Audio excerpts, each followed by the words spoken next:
Hello, Facebook! This is Lala Angela Wang, bringing you live from my business page, Angela Wang, The Womanly Way. Welcome to RangeWomen, the variety show, which is my podcast and also called live cast because we broadcasted live on Facebook and YouTube. All about all the things about how to be an amazing woman and flowing in between all the various hobbies, things that we love, that we're passionate about. Now, in the theme of February, I have decided to invite a few amazing women in my life that I know through my network to talk about how they have manifested relationships in their lives. And our guest today has manifested something extra besides their soulmate. And I'm super excited to talk to you guys about this. So all the way from Dubai, Nidhi Bruce is joining us today to talk about all the things about attracting your soulmate, keeping your soulmate, and a little bit about a something that I'm not going to share just yet. Welcome, Nidhi. How are you? I'm very good, Lala. Thank you. Thank you for having me here. I'm really looking forward to this conversation. It's my pleasure. So on your bio, you said that you studied psychology. Yes. You are a writer, but you're also a story healer. Tell me about what a story healer actually do. All right. So story healer is something that I coined, but that's based on what I do with my clients. So like you correctly said, I have a background in psychology. I'm a life coach. I've studied NLP, hypnotherapy, all the modalities. But during my work with clients, I realized that what we do mostly when whatever problem they're facing is we're rewriting their stories. So we are healing their lives through their stories, be it in business or in life. So what I do is I help people come into themselves through healing their stories. So that's why I call myself a story healer. That is so cool. It is. I totally own it. It is very cool.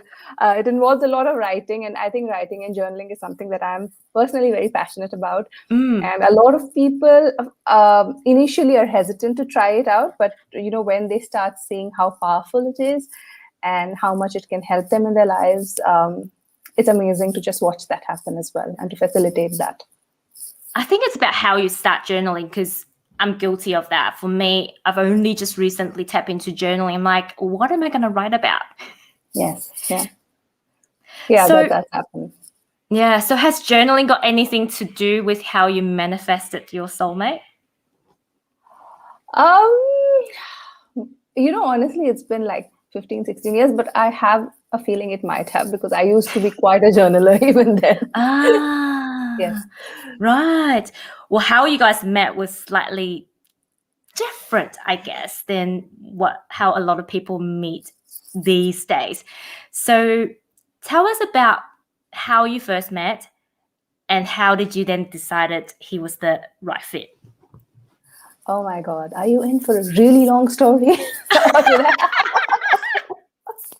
Luckily, I had dinner. So, yep. Okay. Settled in. I'm ready. All right. Okay. So here goes. I'm from India. I'm an Indian, and Indians have this system called the arranged marriage, which is not a bad system. It's almost like, a little older version of Tinder and the stuff that we guys use these days. So the only difference there is that your parents try to match you with people who are from similar backgrounds. And you don't get to swipe. And you don't get to swipe. Yeah, they're the ones who are doing the swiping and the wiping. Yeah. So I come from a really large family. I'm like the sixth child, and all of my siblings, my elder 5 siblings, they all had arranged marriages. So my parents were pretty sure that, if I went that way, then this one would also go this way.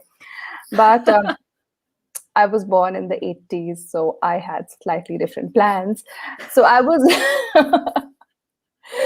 was very intent on finding love for myself, and I was always a romantic at heart. And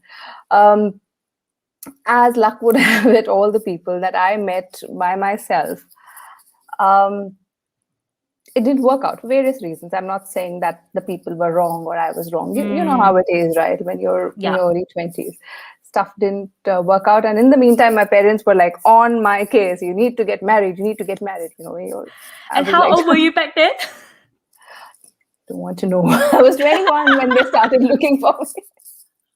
I was thinking, surely it's not like you were at age, right? It's not underage. No, I mean, if you call 21 at age, yes, I was 21. Wow, that's still very young for today's sort of standard. Absolutely. So it was like this whole dramatic situation where the parents are after you to get married and they are doing their own hunt. Of course, to give credit to them, they did ask me. They said that what is the kind of person that you're looking for and stuff. So I said clearly I had some things in mind. At the same time, I was also going around, to find people. Like I said, I was like this eternal romantic. I'll find this guy and we'll have this beautiful, happy life. I wanted the love in my life. So I was like, it's okay. Even if my parents find somebody for me, it's fine. I mean, it's not like, it's just a way of meeting somebody, right? So it was all happening. But as luck would have it, my own relationships were not working out. Plus my parents, the people that they found for me for some reason or the other, like I said, people are never wrong, but the match doesn't happen for whatever reason. So I would meet these really nice people. And you know how arranged marriages are. The parents will talk to each other, then they'll fix up a place, and then you meet for coffee. It's a bit awkward.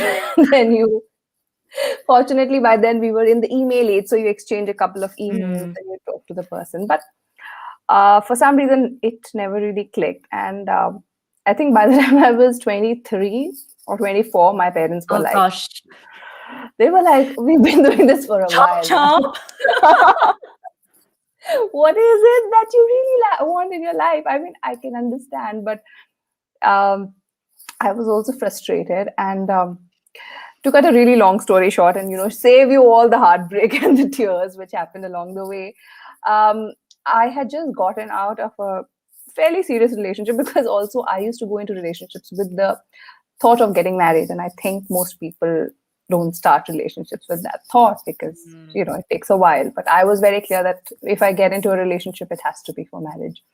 Yeah. So I was just out of one of those, not one of those, but yeah, one relationship, which I had really high hopes from, and it didn't work out. And I was like devastated, of course.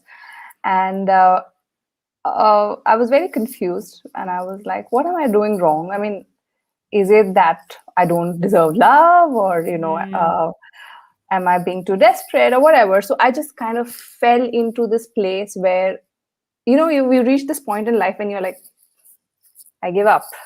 I surrender. I surrender. I don't know how to figure it out. Just universe, literally. I mean, at that point of time, to be honest, I didn't know anything about manifestation, the rules and, the energetics of it. But you somehow fall into it. So at that point of time, when I was like, literally like, let go. And I said, okay. I remember sitting down in my room, I shut the door, and there was this, again, very dramatic music in my head and stuff. That, I'm going to be like alone forever or whatever. I was like just given up. And then I thought to myself, what is it that I'm really looking for? Who is it that I'm seeking? What is this love that I want in my life? So as I was thinking, and like you asked, maybe I was writing it down, I don't remember, but I did suddenly get a very clear picture of the kind of person that I was looking for. And there were certain qualities that in a person with whom I want to spend my life with, they were very clear. So somebody who was close to their family, somebody who had a strong educational background. Don't ask me why, but that really mattered to me. And stuff like that. Also, yeah, I wanted somebody who was tall, dark, and handsome. I mean, let me not be very philosophical. I was also very clear on the physicality of the person. And for some reason, while I'm thinking about this entire thing and, imagining, and I'm very imaginative. When I go into that, it's almost like there's a movie playing in my head. So while I'm doing it, suddenly this thing pops up in my head that I'm going to have a father-in-law who's going to be a professor of English. I know. I'm like, weird. Very. Who does that? Who thinks about the father-in-law? And I thought a little bit about the kind of family and stuff. And even while I was thinking, this was just coming to me. Mm. When I was thinking, I was like, one part of me, the conscious brain was like, what are you doing, girl? I mean, you don't even have like a prospective person in your life, and you're like going down to what kind of a father-in-law you want in your life. And I remember that because it was a little bit funny, right? And yeah, so I did all this dreaming, imagining, and I was like, this is wonderful. And when I finished it, I was pretty content with what I wanted in my life. And then I forgot about it. I didn't forget like, but it wasn't like front and center in my life. It was not my goal that this is what I need. Yeah. But I just released it out there. And long story short, through my parents, actually, through the arranged marriage setups, and in India, we do newspaper advertisements. So I did not know that. So Yes. does your parents literally do a newspaper ad and Yes. say, my daughter, Nidhi, 25 years old, we can't find her a man, so please. That's a bit extreme, but pretty much. So there is, Lala, in India, on every weekend, there will be classifieds which have matrimonial columns. Still now? I would guess, yes. So this was, yes. So fortunately, it was not Nidhi's advertisement. It was my husband's advertisement, which my mom, one day, and I was pretty used to this entire thing of every Sunday, my parents used to come with this. These are the people that we want to contact. So for some reason, when I saw this ad, it was ridiculous. That's how things happen. I looked at that ad, I said, this is the guy. I mean, I just pointed at that ad and I said, this is the guy. And it was honestly the most preposterous, the most pompous ad that I had ever read. But for some reason, I felt that. Can you remember what was in that ad, like the details in it? Oh, yeah, I do. Like I said, it was the most pompous ad his parents had put up for him because they were like showcasing their son. It said, I don't know how old he was, 26-year-old, 6 feet tall, sterling character. That was the adjective they had used. And I still tease him about it. I said, you're a sterling character. Whoever knows what that means. Hey, his dad's an English professor. That was not in the ad. And that's something I realized much, much later. And so that's how I eventually, then of course, my parents contacted their family. They met. I actually met his parents before I met my husband, which was quite funny. Yeah. And that's when I realized that, oh my God, I did manifest a father-in-law according to my specifications. So that's the funny story. And I really wanted to share it with you, especially because I think love can happen in any way. We think it will be a certain way, but it can show up in the strangest way possible. So for me, that's how it worked out. That sounds like a very magical way indeed. Yeah. But we know that's only the beginning though, right? Yes. There's an ad, the two of you met. How did you then went from meeting his parents, obviously, and then meeting him, then knowing that your intuition was right when you point at the ad and go, that's him? And how do you then, in the actual physical realm, going, yeah, he's the one? Yeah, that's a really good question. Because, the knowing happens not in a moment sometimes. And honestly speaking, my husband played very hard to get initially. So even after I met his parents and they liked me, he got my number, but he didn't call me up for the longest time. And I thought, okay, this guy probably is not interested. And then he did call me. We were in different cities. And when he first called me, I thought again that he was like into himself. And I didn't really get a vibe from him. So no vibe, no chemistry, nothing. Nothing. It was just like, how's the weather there? What you're doing in your life? What you're doing? And they're like, okay. But for some reason, he called again. And I think it was in the second call, we did something really strange and very unlikely for me. And I think this is the first time I'm sharing this in public. Um, my husband is a very spiritual person. I, at that point of time, was not. I was, I was like pretty chill about things in life. But first, I don't know what it was, that something we spoke about, which led us into prayer on a phone call. Yeah. So we said like a general prayer. It was not anything seeking for our relationship or something. It was just like a general prayer. I think it's like, it was night time. So we decided to say a prayer before we said byes or something like that.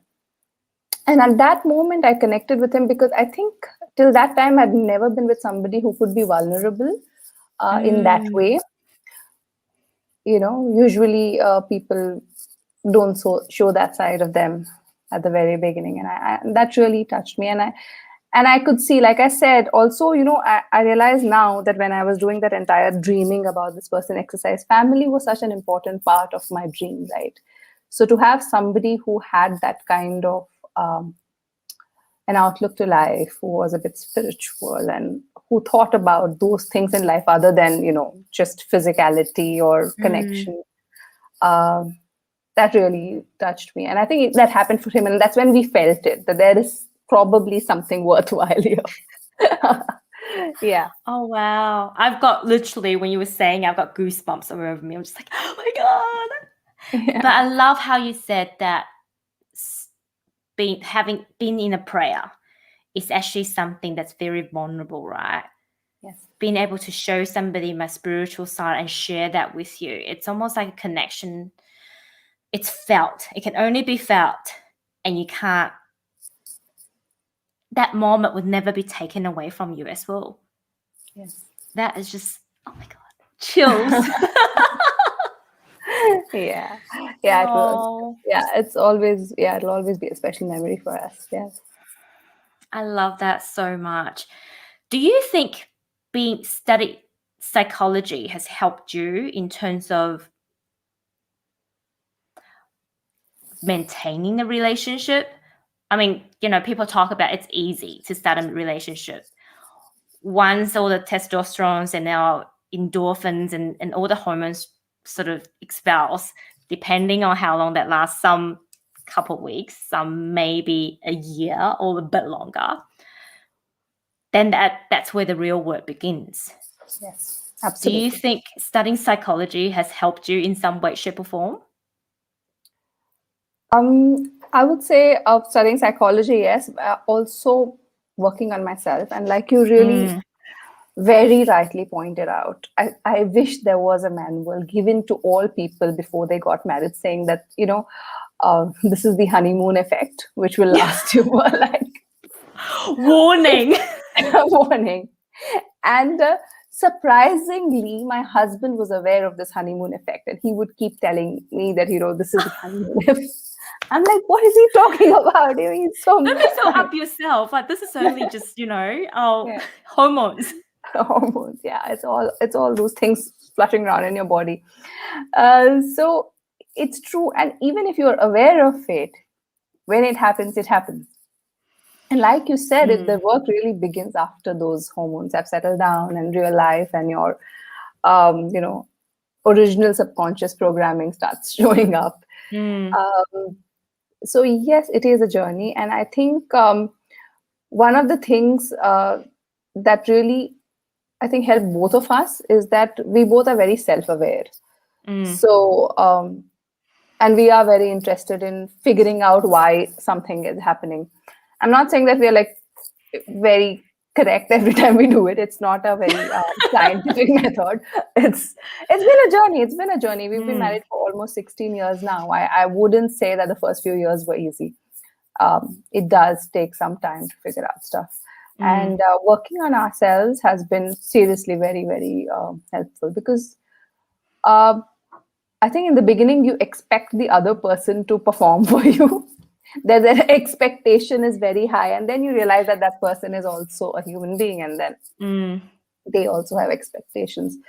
So yes, it took a couple of years. It's taken work, love, always love, always coming back to the love. 3 beautiful children. Yes.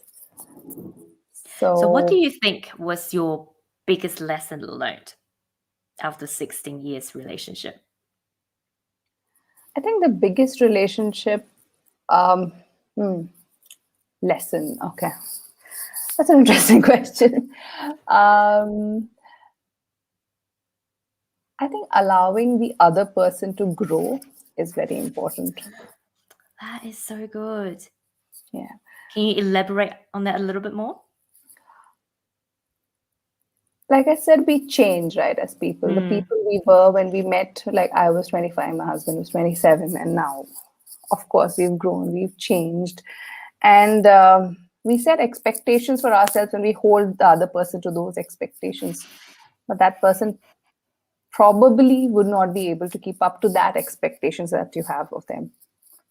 So also remembering that we both are human at the end of the day, right? So there are days when I know that my husband is trying really hard, but it's still frustrating me. So just the consciousness that, you know, he is doing his best and I have an expectation, it's not meeting it. Just the consciousness sometimes helps. So yeah. So I think, especially over the last couple of years, especially since we moved to Dubai, it was quite a, again, a trying move for us because we moved with a young child, and my husband moved into a very stressful job and stuff like that.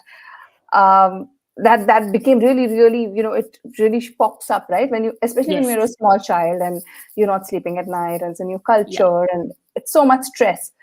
That's when I actually, surprisingly, I took a step back and I said, I'm going to work on myself. I'm going to work on my happiness. When the actual, the automatic thing that comes to your mind is, I need to take care of everybody. Everybody should be happy. And that's when I thought to myself, no, I need to first take care of myself. And in doing that, I realized I helped everybody else. My children, my family, my husband, they're much more happier for that. That is the golden nugget right there.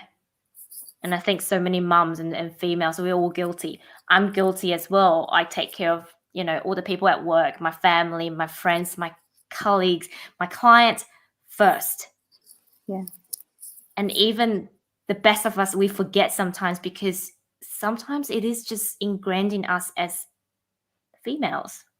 Yeah. Right? We love and enjoy taking care of other people. And often we forget that if our own tank is not full, then we can't fill out anyone else's tank. So that, I think, is probably the biggest lesson learned and the biggest thing that I see for a lot of females out there, wanting their family to succeed, wanting the husband, wanting the children to be better, but not realizing by us doing the work, we're actually playing a leadership role in helping everyone else around us to step up as well. Absolutely. Yeah. That is so good. Now I'm going to ask you this question to settle a debate. As you know, Jana Kingsford is my coach, and I'm inside the Figure 6 Mastermind. So inside our mastermind, we have got a theory. And I'm going to ask this of you as well. Do you reckon, being a hopeless romantic, obviously, some people believe in love at first sight, but the argument that we have is that it's actually the ones that you don't feel the spark at the beginning that are going to last longer? I think I answered your question already, didn't I? Yeah. Do you still believe that's true, though, or do you think it's just, in your case, that's different? I think the spark that you talk about is actually a very biological spark, right? I've had those happen to me quite a few times before I met my husband. You lock eyes with somebody and there's this, literally an electrical field which goes da, da, da, da, and then every time you pass that person, there is a physical reaction. Never worked out for me. But I do know people for whom it did work out. So I'm not saying it's not possible, but like we just discussed, there is biology which can start it. but then you have to put in the work for it Yes. to sustain it. Yeah. So obviously there's no right or wrong Yeah. question or answers. Why do you think that is? Why do you think when we can take away the spark, when the spark doesn't exist at the beginning, you've got more of a chance to make a relationship work? I think the very fact that, if there's no spark in the beginning and you're giving it a second chance, that means you have put in some meaning into that relationship, and you're willing to work towards that. And you've seen something more than just the spark, right? Yeah. So in my case, like I said, my husband, I realized that he was a good man, which was barely spark inducing. It's not like, but It is very spark inducing. yeah, it's like very warmth and fire, that kind of thing. But you know what I mean, right? It's Yeah. it's not like that instant attraction, that instant wanting to just be with this person. But there is the reckoning that it's almost like finding a friend, right? When you Yes. meet someone, and then they get you and you get them, and then you're like, oh wow, this person can be my friend. It's something like that. I think that's exactly it. And I think you've definitely hit the nail on the head. It's that you're building, I call it substance. You've got more substance in the relationship. You've got the foundation. It's like when you're starting a fire, you don't just go and light the wood up and expect the fire to go poosh. Yeah, you actually have to set it up properly, allow air to go through. You have to put all your starters in the right location, so that way you get a slow and long burn. And I think that is really the difference when you have that time at the beginning to get to know each other. Yeah. There's a lot more to talk about rather than sex as well, to be honest. Yeah. I mean, the sex also has to be good, but yes, that too. let's not discount that. No. Yeah. But I love that analogy of the starter not being something which it's not like also something which goes like that has a likelihood of burning down that much faster, right? Yes, yeah. So I know you guys met 16 years ago. What would be your top 3 advice for people today looking for their soulmate? Wow. I usually refrain from giving people advice, especially about relationships, because I think for everyone it's different. It depends on what they're looking at. I mean, looking in a relationship. But I think the most important, and I'll just say one thing actually, not 3, is be yourself. And when I say be yourself, I don't mean that you just rock up as you are, but don't give away power to somebody else. Don't try to be somebody completely different. Don't try to fit into what you think they want out of you. Because at the end of the day, when you are in a relationship, it's just the two of you. And then that person, how long can you just keep covering yourself? Yeah. And if you are successful, it's going to be a long road for the rest of your life to pretend to be someone else. Yeah. Yeah. That's actually a lot of hard work. Yeah. Speaking from experience. Yeah. We've all been there. We've all tried to. Yeah. I think it's also part of finding ourselves, right? When we're younger, it's like, I believe that I have learned so much more about myself through dating. Yes. And that's part of the reason I actually encourage people to date. Yeah. Because absolutely. you get to find out, how do you know if you like something or you don't? How do you know if you prefer to sleep on the left-hand side of the bed or the right-hand side of the bed if you don't date somebody? Important. Yeah. So I think it is important. And I'm glad you say to know yourself, because then you'll know what you want. Be yourself. Then you'll know exactly what you want and what makes you happy. And that allows you to fill in your tank so much more. Yeah. Yeah. So much wisdom. Thank you so much, Nidhi, for coming onto the show. So final question, how does someone work with you if they want to reprogram their story? It's very easy. I am on Instagram and Facebook as Nidhi Bruce. So they just need to come on my page or on my Instagram. And I also have a website, nidhibruce.com. So it's NIDHIBRUCE, nidhibruce.com.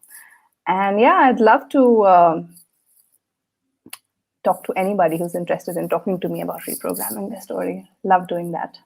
And thank you very, very much, Lala. I love chatting with you. You're so welcome. Thank you. I'm having so much fun. And yeah, definitely 16 years in a marriage, especially arranged marriage, I reckon kudos to you. There's a lot of inner work that's gone in there. You know, there's a little bit help from upstairs, but we all have to put in the work as well. For sure. It takes a lot for things to come together. That's it. It doesn't just hand it to you on a silver platter, although we all love that. We wish, yes. Thank you, Nidhi. Thank you, everybody, for watching. See you next time. Everybody. Bye. Bye.